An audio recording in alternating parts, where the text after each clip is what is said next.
उसके अलावा next right against exploitation, शोषण के विरुद्ध अधिकार, आर्टिकल 23 और 24 में दिया गया है। आर्टिकल 23 में क्या है? प्रोविजन ऑफ ह्यूमन ट्रैफिकिंग, ठीक है, मानव के व्यापार पर रोक, ठीक है, मानव के या दुर्व्यापार पर रोक। तो आर्टिकल 23 में इस तरीके से मानव दुर्व्यापार या बेगार या बलात् श्रम मीन्स ज़बरदस्ती उनसे काम कराना, इस तरीके के चीज़ों पर जो है प्रतिबंध लगाया गया है, इनको प्रोहिबिट किया गया है। और ये सिटीजन्स और फॉरेनर्स, कोई विदेशी है, दोनों के लिए है ये जो राइट है, जो आर्टिकल 23 है। तो मानव दुर्व्यापार का क्या मतलब है? देखिए, पुरुष, महिला या बच्चे, ठीक है, किसी की भी खरीद फरोख्त, ठीक है, उन पर बिक्री पर जो है प्रतिबंध लगाया गया है। और इसके अलावा महिला और बच्चों का जो अनैतिक दुर्व्यापार है उस पर रोक लगाई गई है। या देवदासी, दास प्रथाएं जो इस तरीके की जो समाज में थी पहले, उन सब पर रोक लगाई गई थी।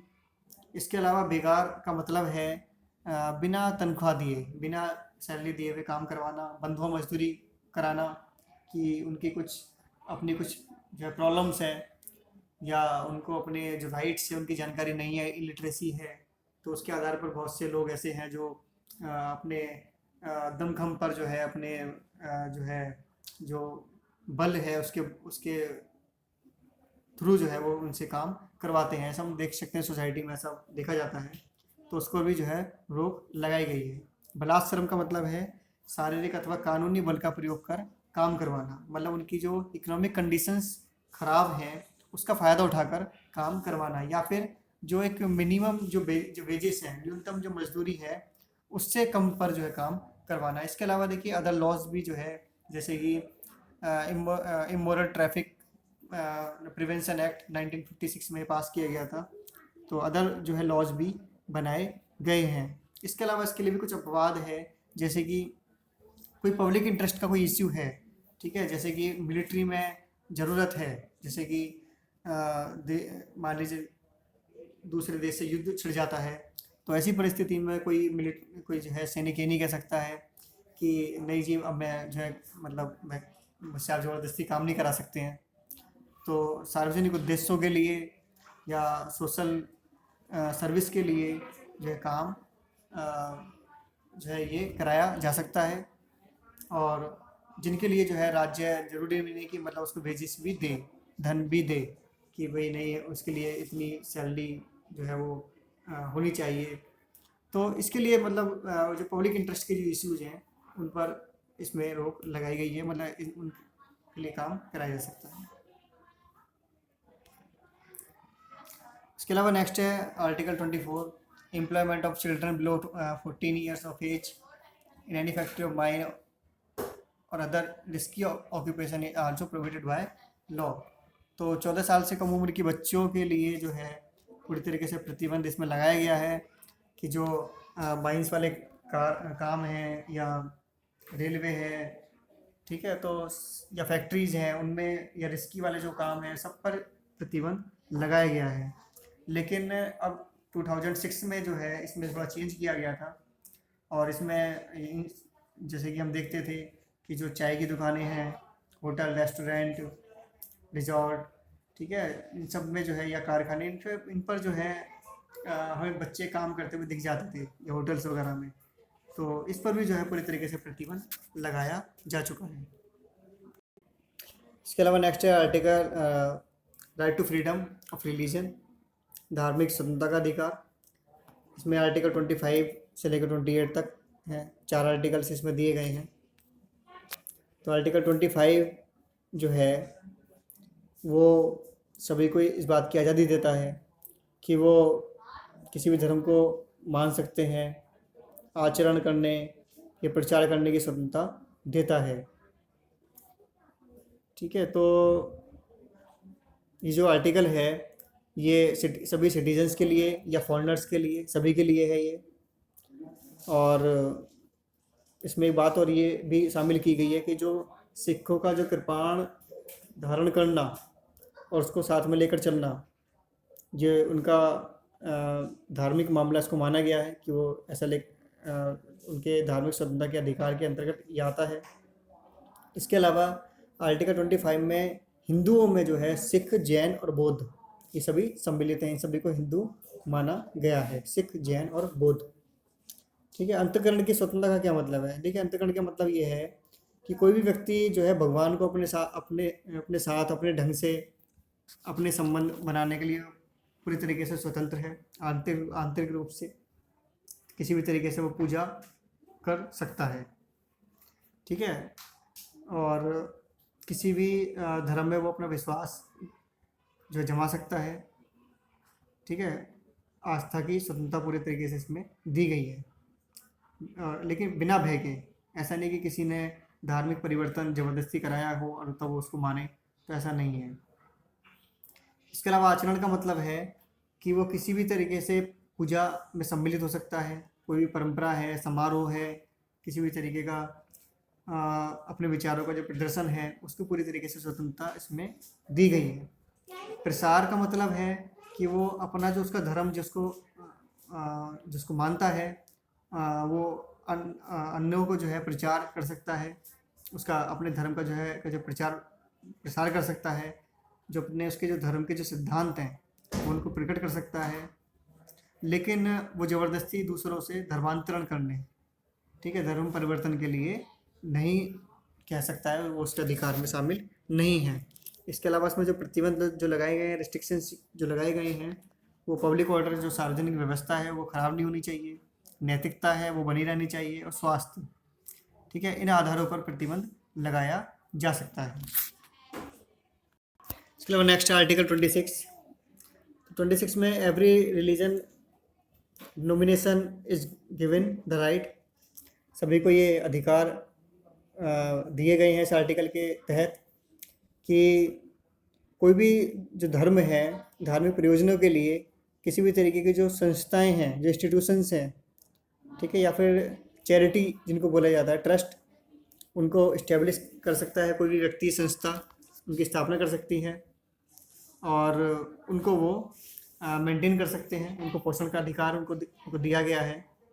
इसके अलावा वो उसको मैनेज कर सकते हैं। ठीक है। अपने जो धार्मिक विषय हैं उनको जो है उनको प्रबंध करने का भी अधिकार इसमें दिया गया है। इसके अलावा वो चल अचल संपत्ति जो है, ठीक है, मूवेबल इमूवेबल प्रॉपर्टी गेन कर सकते हैं। ठीक है। और उसको स्वामित्व रख सकते हैं। जैसे कि हम देखते हैं कि बहुत से ऐसे मंदिर होते हैं और ट्रस्ट होते हैं, धर्मशालाएं लोग बनाते हैं, मंदिर होते हैं, तो उनको अपने स्वामित्व का अधिकार उन ट्रस्ट को दिया गया है। इसके अलावा वो उसका जो है प्रशासन भी कर सकते हैं। प्रशासन मीन्स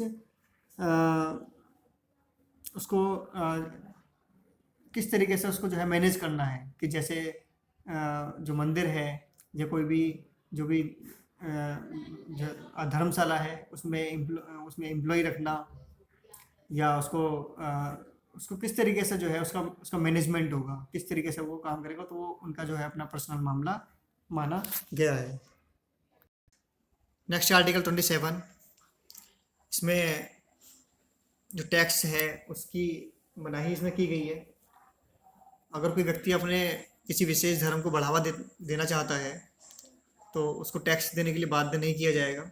मान लीजिए अगर किसी भी कोई धार्मिक ट्रस्ट को अगर कोई डोनेट करता है, ठीक है, तो उस डोनेशन पर आपसे कोई किसी तरीके का टैक्स नहीं लिया जाएगा। फॉर एग्जांपल के लिए आप 10,000 आप किसी भी इंस्टीट्यूशंस को, कोई रिलीजियस इंस्टीट्यूशंस को आप देते हैं, कोई ट्रस्ट है उसको आप देते हैं दान में, ठीक है, तो उन 10,000 रुपये पर आपको टैक्स से आपको जो है छूट होगी। ठीक है। तो ये एक जो है एक प्रोविज़न है, जो कि जब हम टैक्स रिटर्न फाइल करते हैं, इनकम टैक्स की रिटर्न जो है, तो उसमें 80G के तहत एक प्रोविज़न आता है जिसमें इस तरीके की छूट दी गई है। तो इस तरीके से हमसे जो है ये टैक्स से छूट का जो है प्रोविज़न इसमें किया गया है। लेकिन इसके अलावा टैक्स से ही छूट है, ना कि अगर कोई सर्विस आपको प्रोवाइड अगर कराई जा रही है तो उसके पेमेंट से आपको जो है कोई छूट नहीं है।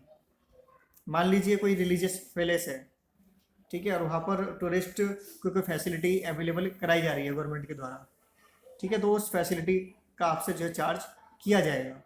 ठीक है, आप ये नहीं कह सकते हैं कि यहाँ तो जो है धार्मिक प्लेस है तो आप चार्ज कैसे कर रहे हैं। वो चार्ज एक जो टूरिज्म को बढ़ावा देने के लिए या अ, अ, जो सिटीजन्स हैं उनकी फैसिलिटी के लिए, उनको फैसिलिटी प्रोवाइड कराने के लिए ऐसा कर सकती है गवर्नमेंट, और तो उसका जो है चार्जेस आपको पे करना होगा।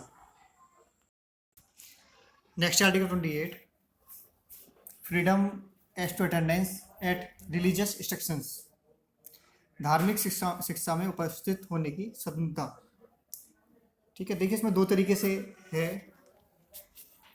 नो रिलीजियस इंस्ट्रक्शंस, किसी तरीके की कोई जो धार्मिक शिक्षा है वो नहीं दी जा सकती। किस में नहीं दी जा सकती? ऐसे इंस्टीट्यूशंस जिनका इस्टेब्लिशमेंट और फुली फंडेड गवर्नमेंट के द्वारा होते हैं, जिनका इस्टेब्लिशमेंट भी गवर्नमेंट के द्वारा हुआ है और फंडिंग पूरी तरीके से फंडिंग भी जो है गवर्नमेंट से होती है, तो उनमें किसी तरीके की धार्मिक शिक्षा नहीं दी जाएगी। धार्मिक शिक्षा दी जा सकती है, रिलीजियस इंस्ट्रक्शंस बी इम्पार्टेड। धार्मिक शिक्षा दी जा सकती है स्वैच्छिक आधार पर। किन में दी जा सकती है? जिनका एस्टेब्लिशमेंट, जिन इंस्टीट्यूशंस का एस्टेब्लिशमेंट जो है ट्रस्ट के द्वारा हुआ है। ठीक है, ऐसे ट्रस्ट, वो ट्रस्ट चाहे प्राइवेट फंडिंग से हो सकते हैं, ठीक है, या फिर स्टेट से भी फंडिंग ले सकते हैं। ठीक है, उनमें स्वैच्छिक आधार पर धार्मिक शिक्षा की आज़ादी होगी। इसके अलावा ऐसे इंस्टीट्यूशंस जिनको रिकॉग्नाइज किया गया है गवर्नमेंट के द्वारा और उनको फंडिंग भी गवर्नमेंट से मिलती है, ऐसे इंस्टीट्यूशंस में भी दी जा सकती है। लेकिन इनमें ये कंडीशन होगी कि अगर वो 18 साल से कम एज के हैं, माइनर हैं, तो उनके जो गार्डियन होंगे, उनके जो पेरेंट्स होंगे, उनकी परमिशन उसमें लेनी होगी। तो इस तरीके से प्रोविज़न किया गया है इसमें। ये नेक्स्ट है कल्चरल एंड एजुकेशनल राइट, जो कि आर्टिकल 29 और 30 में दिया गया है, संस्कृति एवं शिक्षा का अधिकार। तो आर्टिकल 29 जो है वो माइनॉरिटीज़ के राइट्स की बात करता है। इसमें जो माइनॉरिटीज़ हैं या कहेंगे अल्पसंख्यक, ठीक है, वो अपनी लैंग्वेज, स्क्रिप्ट, लिटरेचर, कल्चर उसको कंजर्व कर सकते हैं, वो उसको संरक्षित कर सकते हैं। ठीक है, एक सुप्रीम कोर्ट ने एक अपने फैसले में ये कहा कि ये जो आर्टिकल है ये सिर्फ माइनॉरिटीज़ के लिए नहीं बल्कि मेजॉरिटी के लिए भी है। ठीक है, तो अल्पसंख्यक और बहुसंख्यक दोनों ही इस आर्टिकल में शामिल होते हैं। ठीक है, इसके अलावा जो माइनॉरिटीज़ हैं वे अपने एजुकेशनल इंस्टीट्यूशंस भी इस्टेब्लिश कर सकते हैं अपने, चाहे वो रिलीजन बेस पर हैं, चाहे वो लैंग्वेज बेस पर हैं, जो माइनॉरिटीज़ हैं। ठीक है, तो उनका इसके लिए उसको राइट दिया गया है इन माइनॉरिटीज़ को, और वे इसके लिए जो प्रॉपर्टी है वो गेन कर सकते हैं, संपत्ति जो है वो उसका अर्जन कर सकते हैं। इसके अलावा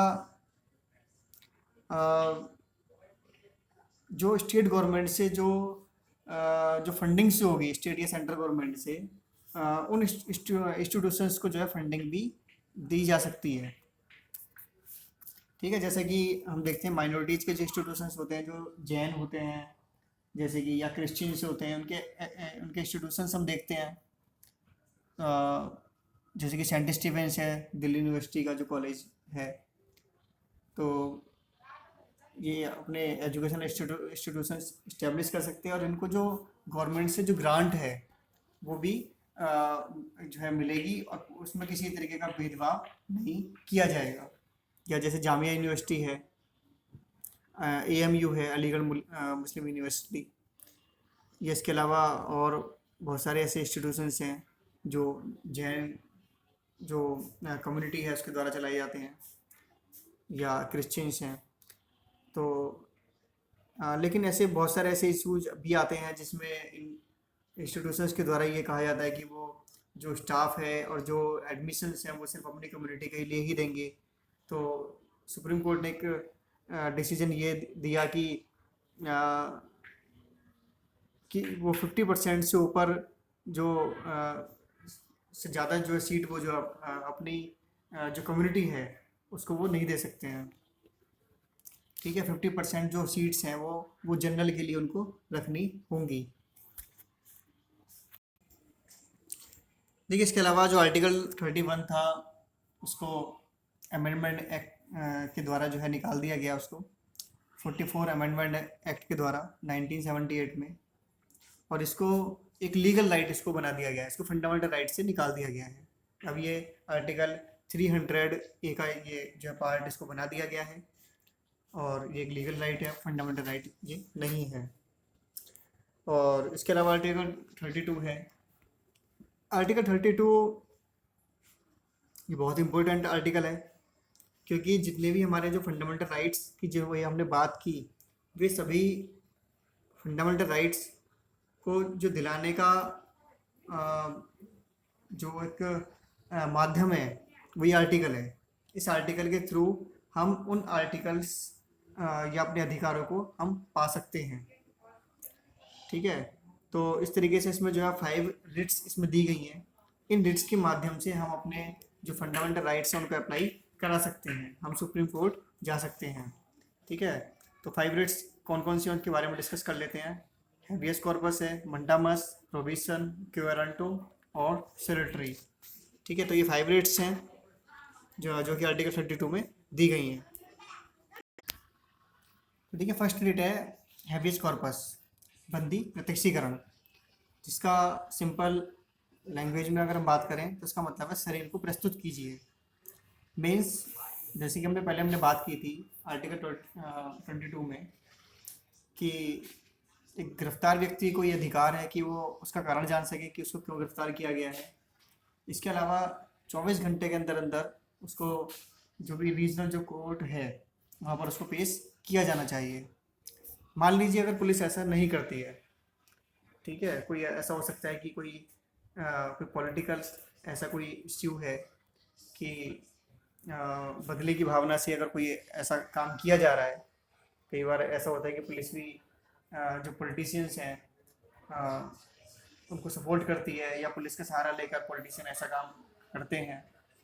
तो जो गिरफ्तार व्यक्ति है उसके पास ये अधिकार है कि वो हैबियस कॉर्पस के थ्रू सीधे सुप्रीम कोर्ट जा सकता है। ठीक है, सुप्रीम कोर्ट ये देखेगा, मामले की जांच करेगा कि क्या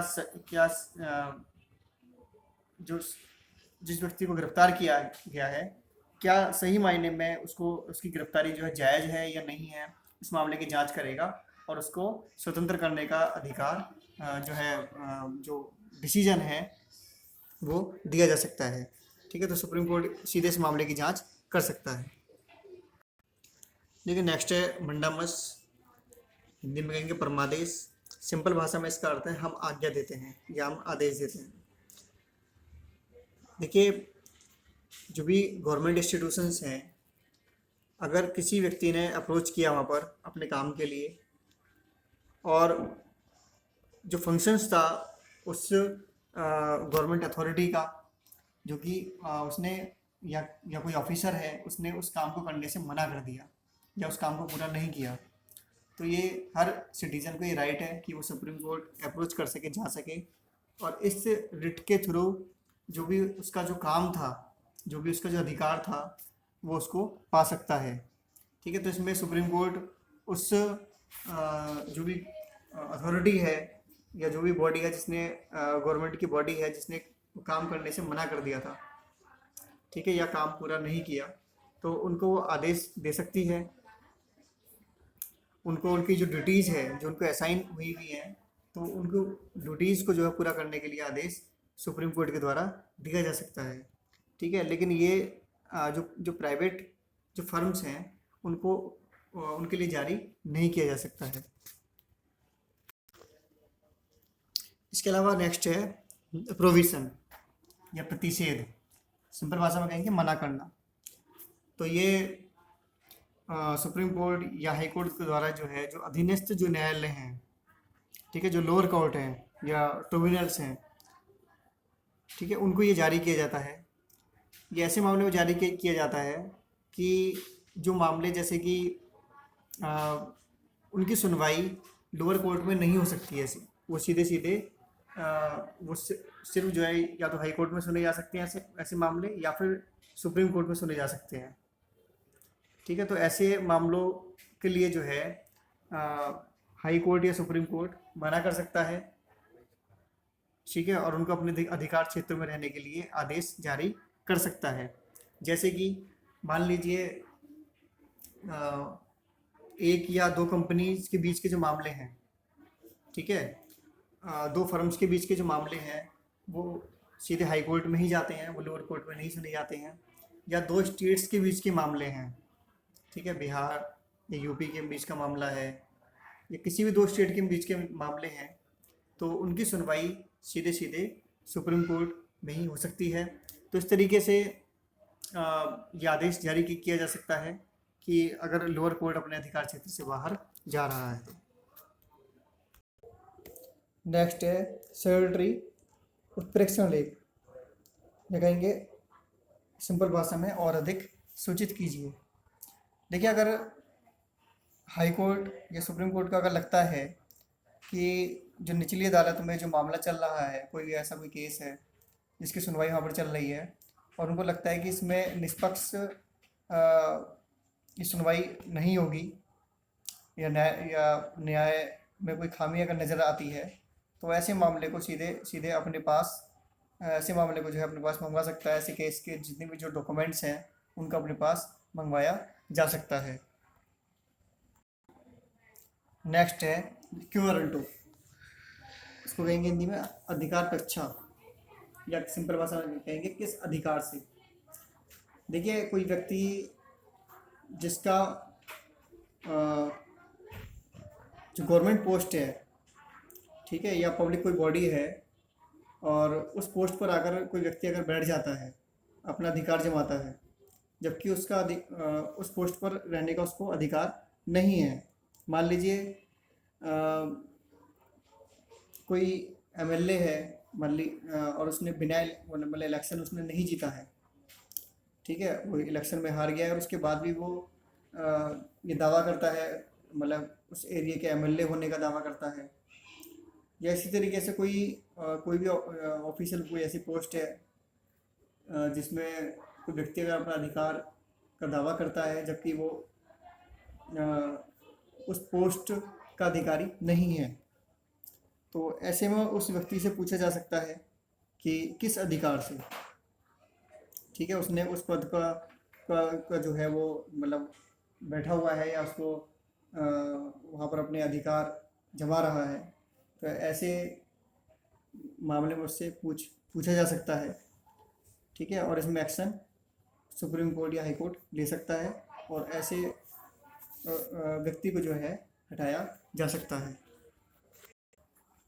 ये नेक्स्ट आर्टिकल 33, इसमें पार्लियामेंट को ये पावर दी गई है कि अगर किसी भी क्षेत्र में अगर व्यवस्था या वहाँ का जो लॉ एंड ऑर्डर है अगर वो फेल हो गया है, तो उसके लिए जो आर्मिड फोर्सेस हैं, पार्लियामेंट्री फोर्सेस हैं, पुलिस हैं, उनको ये राइट मिल जाता है कि वो व्यवस्था को, जो वहाँ का जो लॉ एंड ऑर्डर है उसको फिर से इस्टेब्लिश करने के लिए वो जो भी लॉज हैं या जो भी रूल्स हैं वो बना सकती हैं, या जो भी एक्शन है वो ले सकती हैं, और इसमें ये नहीं माना जाएगा कि फंडामेंटल राइट्स का वायलेशन हुआ है। तो इस तरीके से फंडामेंटल राइट्स यहाँ पर रिस्ट्रिक्ट हो जाते हैं। आर्टिकल 34 जो है वो किसी भी एरिया में मार्शल लॉ को फोर्स करने के लिए है। मार्शल लॉ जो है वहाँ पर लगाया जा सकता है। तो इसमें कोई भी जो गवर्नमेंट ऑफिसर्स हैं उनको ये, या उनके कोई भी जो कर्मचारी हैं, उनको व्यवस्था को फिर से बनाए रखने के लिए, ठीक है, फिर से मेंटेन करने के लिए संसद ऐसा कोई भी मार्शल लॉ जो है उसको वैधता दे सकती है। इसके अलावा मार्शल लॉ के बारे में हमारे कॉन्स्टिट्यूशन में पूरी तरीके से इसके एक्सप्लेन नहीं किया गया है। ये एक ऐसी व्यवस्था है जिसमें जो मिलिट्री है वो अपने रूल्स रेगुलेशंस के अकॉर्डिंगली जो सामान्य प्रशासन है, जो एक व्यवस्था है, उसको जो है फिर से जो संचालित करती है, उसको फिर से इस्टेब्लिश करने का काम करती है। आर्टिकल 35 ये legislature to give effect to the provision of this part, ठीक है। इस पार्ट में जो प्रावधान किए गए हैं, जो ये प्रोविजन जो दिए गए हैं, उनको प्रभावी करने के बारे में अधिकार देता है, ठीक है। इसके अलावा फंडामेंटल ड्यूटीज़ हैं जो आर्टिकल 15A में आती हैं। आर्टिकल 15A में फंडामेंटल ड्यूटीज़ की बात की गई है। तो देखिए, ये ड्यूटीज़ जब कॉन्स्टिट्यूशन बना था तब ये शामिल नहीं थी कॉन्स्टिट्यूशन में, ये बाद में ऐड की गई हैं 42nd अमेंडमेंट एक्ट के द्वारा 1976 में। स्वर्ण सिंह कमेटी एक बनाई गई थी इंदिरा गांधी सरकार के द्वारा, और उन्होंने अपनी रिपोर्ट पेश की थी स्वर्ण सिंह कमेटी ने। उस कमेटी की रिपोर्ट के आधार पर ये फंडामेंटल ड्यूटीज़ कॉन्स्टिट्यूशन में ऐड की गई थी। आर्टिकल 51A इसके लिए जोड़ा गया था। तो प्रिलिमिनरी जो उस टाइम पर जोड़ी गई थी 1976 में 10 फंडामेंटल ड्यूटीज़ जोड़ी गई थी, ठीक है। लेकिन अब 11 ड्यूटीज़ हो गई हैं, जिसमें से एक जो फंडामेंटल ड्यूटीज़ है वो 2002 में 86 अमेंडमेंट एक्ट के द्वारा इसमें ऐड किया गया है, जोड़ा गया है इसको, जिसमें ये कहा गया है कि जो पेरेंट्स होंगे उनको अपने चाइल्ड को या अपने बच्चे को जो है ये अपॉर्चुनिटी उनको जो है प्रोवाइड करानी होगी कि वो उसको स्कूल भेजना उनके लिए कंपलसरी होगा। तो 6 से 14 साल तक के बच्चों की उम्र के लिए ये बनाया गया था, ये प्रोविज़न किया गया था, ठीक है। तो ये सभी पेरेंट्स के लिए ये बाइंड कर दिया गया है कि वो अपने बच्चे को स्कूल भेजेंगे, ठीक है। ये ड्यूटीज़ उनके लिए ऐड की गई है। तो बात कर लेते हैं कि एक जो भी बात की गई है इसमें फंडामेंटल ड्यूटीज़ जो हमारे लिए जोड़ी गई हैं। अभी तक हमने फंडामेंटल राइट्स के बारे में काफ़ी बात की, थोड़ा ड्यूटीज़ के बारे में बात कर लेते हैं। तो respect the national flag and anthem, हमारा जो नेशनल फ्लैग होगा उसको हमें रेस्पेक्ट करनी होगी हमें। To cherish and follow the national ideas, to protect and uphold the sovereignty, unity and integrity, to defend the country, to promote harmony and spirit of brotherhood, to value and preserve the rich heritage, to protect the natural environment, to develop the scientific temper and humanism, to save the public property, to strive toward excellence, ठीक है। ये अभी तक हमने बात की थी, ये 10 ड्यूटीज़ हो गई हैं यहाँ तक। और to provide opportunity and education, ये 11 ड्यूटीज़ जो है ये बाद में ऐड की गई है।